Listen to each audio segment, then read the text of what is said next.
Maliban nga dyan sa biyahe ni Vice President Sara Duterte ay nagbiyahe rin itong si Pangulong Ferdinand Marcos Jr. at ang 46th Association of Southeast Asian Summit ang kanyang dadaluhan dyan ho sa bahagi ng Kuala Lumpur, Malaysia. Alamin natin ang mga aktibidad at yung mga pulong ng mga iba't ibang leader ng mga bansang kasapi ng Association of Southeast Asian Nations. May balita direktamente mula dyan sa Malaysia, si Bombo Anali Soberano. Formal nang nagbukas ngayong araw ang 46 ASEAN Summit 2025 dito sa Kuala Lumpur, Malaysia. Eksakto alas 8:30 ng umaga kanina nang magsimulang magsidatingan ang mga leaders mula sa Southeast Asian nations at isa-isa silang sinalubong ni Malaysian Prime Minister Anwar Ibrahim sa ginanap na welcome ceremony na sinunda ng pagsisimula ng plenary session kung saan dito ilalatag ang mga agenda ng kanilang tatalakayin. Kabilang sa mga tatalakayin ng ASEAN leaders ang mga regional at global challenges, kabilang ang development sa West Philippine Sea, sitwasyon sa Myanmar, maritime security, climate change, pagbabago-bagong takbo ng ekonomiya at digital disruption. Una nang inihayag ni Pangulong Ferdinand Marcos Jr. na kanyang isusulong na bilisan ang negosasyon sa Code of Conduct sa West Philippine Sea at ang Ethical Responsible Artificial Intelligence o AI Regional Framework. Sa opening statement naman ni Malaysian Prime Minister Anwar Ibrahim sa plenary session dahil siya ang chairman ng ASEAN 2025, binigyang diin ni Ibrahim ang kahalagahan ng ASEAN Summit para sa paglago pa ng rehiyon at ang pagiging resilience nito sa pagharap sa iba't ibang hamon. Ikinasiya naman ni Ibrahim na ang ASEAN nations ay nagkakaisa. Ipinagmalaki din ng Pangulo ng Malaysia na sa unang pagkakataon magpupulong ang ASEAN GCC China Summit na layong palalimin at palawakin pa ang partnership nang sa gayon mapanatili ang multilateral system at masiguro ang ASEAN GCC China geo-economic model. Inihayag ni Ibrahim na nagsumulat din siya kay US President Donald Trump at hiniling nito na bumuo ng US-ASEAN meeting. Ito ay kasunod ng ipinataw na taripa ng Amerika sa iba't ibang mga bansa. Pakinggan natin ang naging pahayag ni Malaysian Prime Minister Anwar Ibrahim. As they say, in matters of peace, even a fragile breach is better than a widening gulf. I strongly believe in the fortitude and staying power of ASEAN to withstand the headwinds and weather the storms of the challenges and uncertainties facing us.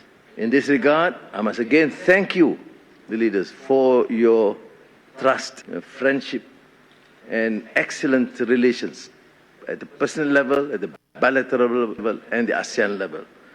To be able to, for us together, to convene the first ever ASEAN GCC China Summit, which demonstrates our reservoir of goodwill, empowering us to deepen and expand our partnership and to act with strategic clarity. Above all, we must preserve the multilateral system and ensure that the ASEAN GCC China geo-economic model continues to play a meaningful role in forging a more inclusive and sustainable future for our region and our people. And as the mandate consensus achieved by the foreign ministers in Langkawi earlier this year, I have taken the liberty also to write to President Donald J. Trump to seek his understanding to organize a US-ASEAN meeting, which means we have seriously the spirit of centrality as they. Samantala, suportado naman ni Pangulong Ferdinand Marcos Jr. ang non-retaliatory measures ng ASEAN kaugnay sa ipinatupad na taripa ng Amerika.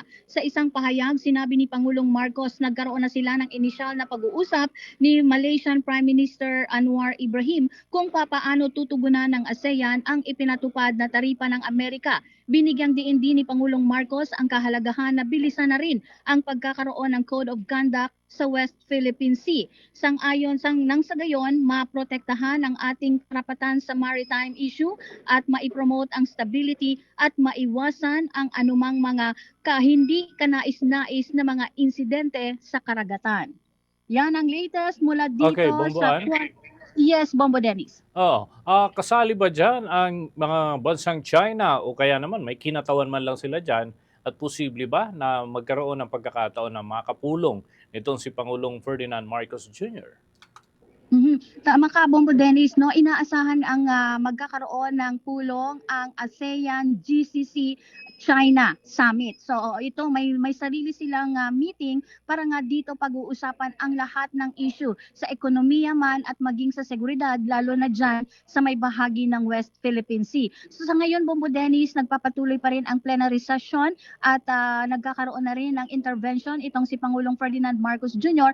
At susunod dyan, matapos ang plenary session, ay magkakaroon ng retreat session ang ating mga ASEAN leaders, Bombo Dennis. So aabangan natin yan hanggang mamaya at bibigyan natin ng update ang ating mga kababayan kung ano ang napag-usapan dito nga sa ASEAN GCC China Summit kasama ang mga ASEAN leaders. Ito kasi ang kauna-unahan, Bombo Dennis, na nagkaroon ng meeting at isinabay sa ASEAN Summit.